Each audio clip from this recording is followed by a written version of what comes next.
महोदय, मानव समाज के विकास की प्रक्रिया में सांस्कृतिक चेतना और धर्म से संबंधित मान्यताओं में से कौन सी बात पहले पैदा हुई, कहना बहुत कठिन है।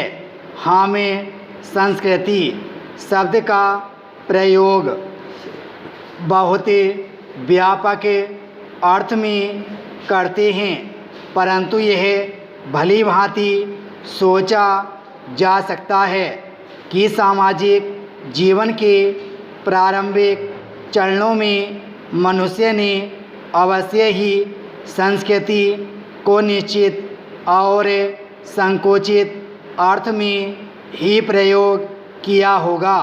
बहुत संभव है कि संस्कृति धर्म और नैतिकता को पर्यायवाची शब्दों के रूप में ही प्रयोग किया जा रहा हो।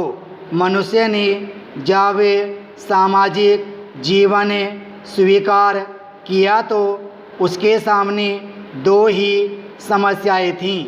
एक, जीवन यापन के लिए अत्यावश्यक चीज़ों की निर्बाध आपूर्ति तथा दूसरी, व्यक्तिगत जीवन के लिए अधिकाधिक सुरक्षा। इन दो समस्याओं को हल करने के लिए मनुष्य ने सांस्कृतिक मूल्यों और धार्मिक मान्यताओं को विकसित किया। मनुष्य ने अपने व्यक्तिगत और सामाजिक जीवन के लिए निश्चित जीवन पद्धति का क्रमिक विकास किया। इसी जीवन पद्धति को आगे चलकर संस्कृति नाम दिया गया। इतना ही नहीं, मनुष्य ने प्राकृतिक शक्ति की कल्पना करके आस्था और विश्वास के सहारे उस अदृश्य शक्ति को प्राकृतिक जगत के आधार के रूप में स्वीकार किया। इसी के साथ सामाजिक नैतिकता के नाम पर उसने अच्छाई बुराई तथा सही गलत कार्यों के मानदंड निश्चित किए।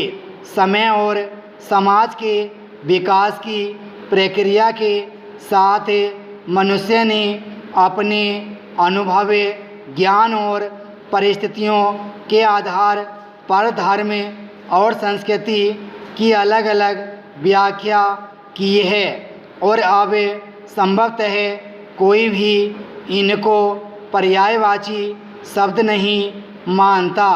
इसमें कोई शक नहीं कि संस्कृति का संबंध उन मानसिक और भावात्मक क्रियाओं के साथ जोड़ा जाता है जो धर्म के एकाधिकार में आती हैं।